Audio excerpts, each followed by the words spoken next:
آتے ہیں اپنے پوڈ کاسٹ کے آخری سیکشن کی طرف، جو کہ ہے کہ رجب کے مہینے میں ایک قول کے مطابق معراج کا واقعہ ہوا، اور بہت سارے لوگ کہتے ہیں کہ یہ 27ویں رجب کو ہوا، اور پھر اس رات کے ساتھ اس بات کو خاص کر لیتے ہیں کہ اس رات میں ہم نوافل کا اہتمام زیادہ سے زیادہ کریں گے، تہجد پڑھیں گے اور اگلے دن کا روزہ رکھیں گے۔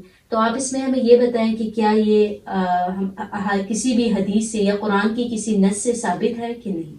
لیکن قرآن کی کسی نص سے یہ بات تو ثابت نہیں ہے کہ 27 رجب کو معراج ہوا۔ بالکل، معراج کا واقعہ تو نص سے ثابت ہے۔ اللہ تعالیٰ نے ارشاد فرمایا سبحان الذی اسری بعبدہ لیلا من المسجد الحرام الى المسجد الاقصى۔ تو یہ آیت جو ہے ٹھیک ہے، یہ معراج کی طرف ہی اشارہ کرتی ہے اور معراج کا ہی ذکر ہے اس آیت کے اندر۔ یہ تو نص سے ثابت ہے معراج، اور پھر احادیث متواترہ سے بھی کیا کہتے ہیں معراج کا واقعہ ثابت ہے۔ باقی رہا کہ کس تاریخ کو رونما ہوا، تو تاریخ میں تو ویسے ہی اختلاف ہے پہلی بات۔ پھر اگر اس قول کو لے لیا جائے کہ 27 رجب کو ہی معراج کا واقعہ پیش آئے، ٹھیک ہے، تو یہ ایک فضیلت والا دن اور رات ہو گئی، ٹھیک ہے، لیکن فضیلت والے دن اور رات کے لیے خاص عبادت کسی نص سے ثابت نہیں۔ پھر انسان اگر چاہے تو خود اٹھ کے وہ عبادت اس رات کو کرنا چاہے تو کر لے، روزہ رکھنا چاہے تو رکھ لے، لیکن اس وجہ سے تو نہیں کہ یہ ثابت ہے اور ضروری ہے، اگر ہم نہیں کریں گے تو گنہگار ہو جائیں گے۔ کیونکہ یہاں ایک چھوٹی بات یہ بھی ہے کہ بہت سارے لوگ جو نہیں اٹھ پاتے یا نہیں عبادت کر پاتے، تو دوسرے لوگ ان کو برا بھلا کہتے ہیں کہ تم نے تو بہت بڑا گناہ کر دیا، روزہ نہیں رکھا، اچھا تم نے آج کے دن کا روزہ کیوں نہیں رکھا اور کیوں عبادت نہیں کی، یہ تو عبادت والی رات۔ ایک نفل یا سنت عمل کو اگر اٹھا کر فرض کے درجے پر پہنچا دیا جائے اور لوگ اگر اس کے چھوڑنے پر لان تان کرنا شروع کر دے، تو ضروری ہو جاتا ہے ایسے موقع پر کہ اس نفل یا معاملے کو چھوڑ دیا جائے، کیونکہ بدعت بن جاتی ہے نا، کیونکہ وہ بدعت بن جاتی ہے۔ اور اگر کوئی عبادت کرنا چاہے تو کرے، لیکن ہرگز اس کا یہ مطلب نہیں، ٹھیک ہے، کہ وہ پورے سال کی عبادتیں اس ایک رات میں قبول ہو جائے گی۔ معراج کا واقعہ بہت بڑا واقعہ ہے، معراج کے واقعے سے ہمیں سبق حاصل کرنا چاہیے۔ بلکہ سب سے بڑا سبق تو ہمیں یہ حاصل کرنا چاہیے کہ معراج کے واقعے پر آپ صلی اللہ علیہ وسلم کو نمازوں کا تحفہ ملا۔ ہم ان نمازوں کو پورا سال تو نہیں پڑھتے، لیکن کوشش کرتے ہیں کہ اس ایک رات کو اس کو پورا کر لیں۔ ایک رات میں اسلام ایونٹس کا نام تو ہے نہیں کہ ایک ایونٹ میں آپ عبادت کر لیں اور پورے سال کی عبادت اس میں کور ہو جائے۔ ہاں، اس رات کو وہ عبادت کرنا چاہے تو بہت اچھی بات ہے، کیونکہ عبادت سے اسلام کسی کو روکتا نہیں ہے بلکہ انکریج کرتا ہے کہ آپ عبادت کریں تو انڈیویجولی کریں، اس کے لیے کوئی اہتمام نہ کریں، ٹھیک ہے، کیونکہ اہتمام کرنا یہ پھر غلط بن جاتی ہے۔ یہ چیز ہمیں جو غور اور فکر کرنا ہے وہ معراج کے واقعے پر کرنا ہے۔ معراج کے واقعے سے صحیح احادیث سے جو بہت سارے مسائل ثابت۔ ایک تو آپ نے کہا کہ نماز کا تحفہ ملا، تو جو تحفہ ملا ہم نے اسے تو قبول نہیں کیا، اسے تو ہم نے پس پشت ڈال دی۔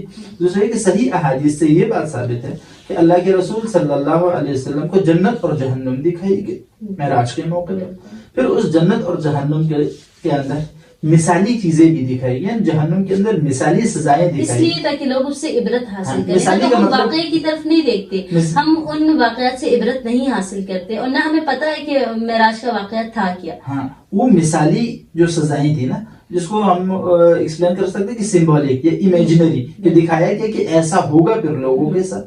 تو اس میں نماز نہ پڑھنے والے کا واقعہ آتا ہے کہ اللہ کے رسول صلی اللہ علیہ وسلم کا گزر ہوتا ہے اور ایک قوم کو دیکھتے ہیں کہ وہ پتھر سے ان کا سر کچلا جاتا ہے، پھر وہ ٹھیک ہو جاتے ہیں، پھر ان کا سر کچلا جاتا ہے۔ حضرت جبرائیل سے پوچھتے کہ یہ کون لوگ ہیں، تو جواب دیا جاتا ہے کہ یہ وہ لوگ ہیں جو نماز نہیں پڑھتے تھے۔ اس کے علاوہ بہت سارے اور واقعات دکھائے گئے اللہ کے رسول صلی اللہ علیہ وسلم کو، صرف اس لیے کہ وہ امت کو بیان کرے اور امت اس سے فائدہ حاصل کرے اور اس کے اوپر غور و فکر کرے۔ مثال کے طور پر زکوٰۃ نہ دینے والے جو ہیں وہ دکھائے گئے کہ وہ جہنم میں کس حال کے اندر ہوں گے، اور اس کے علاوہ امانت کے اندر خیانت کرنے والے جو ہوں گے، یعنی اللہ کے رسول صلی اللہ علیہ وسلم کو گزر ہوتا ہے ایک قوم کے اوپر، دیکھتے ہیں کہ ایک آدمی جو ہے اس نے ایک لکڑیوں کا بڑا سارا گٹھا بنایا ہوا، اس کو اٹھانا چاہتا ہے، اٹھا نہیں پاتا، لیکن پھر جاتا ہے اور لکڑیاں لا کے اس کے اندر رکھتا ہے اور لا کے اس کے اندر رکھتا ہے۔ اللہ کے رسول صلی اللہ علیہ وسلم پوچھتے ہیں کہ یہ کون ہے؟ حضرت جبرائیل جواب دیتے ہیں کہ یہ وہ آدمی ہے کہ جو دنیا میں امانتوں کے اندر خیانت کرتا تھا اور پھر لوگوں سے اور امانتیں وصول کرتا تھا۔ اسے چاہیے تھا کہ یہ اپنے بوجھ کو کم کرتا، پچھلی امانتیں لوگوں کو واپس کرتا، لیکن یہ اپنا بوجھ بڑھاتا چلا جاتا۔ اور اس کے علاوہ بھی بہت سارے کیا کہتے ہیں سمبولک واقعات دکھائے گی۔ اس کے علاوہ جنت دکھائے گی، جنت کیسی ہوگی، جنت کے میوے کیسے ہوں گے، جنت کی وہ کیا کہتے ہیں خوشیاں کیسی ہوں گی، لیکن ہم نے اس پہ غور نہیں کیا جو ضروری چیز تھی۔ اس طرح آپ نے یہ دو واقعات کا تذکرہ کیا، اسی طرح آپ صلی اللہ علیہ وسلم کا گزر کچھ ایسے لوگوں پر ہوا جن کے پاس ایک طرف پتیلیوں یا ہانڈیوں میں پاکیزہ کھانا تھا یا پاکیزہ خوراک تھی اور دوسری طرف کچی اور سڑی ہوئی. تو وہ جو لوگ تھے وہ بڑے رغبت سے وہ کچا اور سڑا ہوا جو کھانا تھا اسی کو کھا رہے تھے. تو آپ صلی اللہ علیہ وسلم نے حضرت جبرائیل علیہ السلام سے پوچھا کہ یہ کون لوگ ہیں؟ تو جواب ملا کہ یہ وہ لوگ ہیں جو دنیا میں حلال چھوڑ کر حرام کی طرف جاتے ہیں، یا حلال کمائی چھوڑ کر حرام کمائی کی طرف جاتے ہیں، یا حلال رشتے چھوڑ کر حرام رشتوں کی طرف جاتے ہیں. تو ہمیں ان چیزوں سے بچنا چاہیے. اسی طرح کچھ اور لوگوں کو دیکھا جن کے پیٹ بڑے ہوئے تھے، بہت زیادہ بڑے تھے، اور وہ شیشے کی طرح بالکل صاف تھے کہ اس کے اندر جو سانپ بچھو تھے وہ ساری چیزیں نظر بھی آ رہی تھی. ان کے بارے میں پوچھا گیا تو بتایا گیا کہ یہ وہ لوگ ہیں کہ جو دنیا میں سود کھاتے ہیں. تو آج کل اگر ہم دیکھتے ہیں تو ہر جگہ پر سود کھایا جا رہا ہے. سود سے کوئی بھی بچنے کی کوشش نہیں کرتا. بچنے کی کہا جاتا ہے کہ ہم تو سودی نظام کے اندر ہیں، تو ہم تو سودی نظام کے اندر ہیں، یہ بات تو ٹھیک ہے، لیکن ہم اپنے حد تک مکلف ہے کہ ہم کوشش کریں کہ سود سے دور رہیں. آپ صلی اللہ علیہ وسلم کا گزر ایسے لوگوں پر ہوا جن کے ہونٹ اور زبانیں آگ کی قینچی سے کاٹے جا رہے تھے. تو دریافت کرنے پر معلوم ہوا کہ یہ وہ لوگ تھے جو اپنے وعظ کے ذریعے، یعنی لوگوں کو باتیں بتانے کے ذریعے گمراہی میں مبتلا کرتے تھے. یعنی آج کے دور میں ہم دیکھتے ہیں کہ لوگ بلا تحقیق ہر بات کو آگے پھیلا دیتے، اور اسلام کا حکم ہے کہ کوئی بھی بات بلا تحقیق کے آگے نہ پھیلائی جائے. اس کے علاوہ صلی اللہ علیہ وسلم نے دیکھا کہ ایک آدمی ہے، وہ جل کر بالکل خاک ہو جاتا ہے، پھر وہ دوبارہ بن جاتا ہے، پھر اس کے ساتھ یہی معاملہ چلتا رہتا ہے. تو دریافت کرنے پر بتایا گیا کہ یہ وہ بدقسمت ہے جو دنیا میں اپنے والدین کی نافرمانی کیا کرتا تھا. تو آج کل اگر ہم دیکھیں تو ہم اپنے والدین کے کتنے زیادہ نافرمان ہیں، بلکہ بچوں کو دیکھا جائے تو والدین کی کوئی بات ہی نہیں سنتے، اور والدین بیچارے جو ہیں وہ بچوں کے سامنے روتے ہیں اور مجبور ہو جاتے ہیں. تو ہمیں اپنے والدین کی قدر کرنی چاہیے اور ان کی عزت کرنی چاہیے. اچھا، جس طرح آپ نے واقعے کا تذکرہ کیا، اسی طرح مجھے اس سے ایک اور واقعہ یاد آیا کہ آپ صلی اللہ علیہ وسلم کا گزر کچھ ایسے لوگوں پر بھی ہوا تھا کہ جن کے جو ناخن تھے وہ تانبے کے تھے اور وہ اس سے اپنے چہرے کو نوچ رہے تھے. تو معلوم کرنے پر پتہ چلا کہ یہ وہ لوگ ہیں جو دنیا میں غیبت کرتے ہیں. اور آج کل ہم دیکھیں تو ہم میسیجز پر غیبت کر رہے ہیں، ہم کالز پر غیبت کر رہے ہیں، ہم غیبت کے لیے باقاعدہ میٹنگز، مطلب گھروں میں لوگوں کے گھر بھی جاتے ہیں یا اپنے گھر بھی کسی کو انوائٹ کرتے ہیں کسی دعوت پر.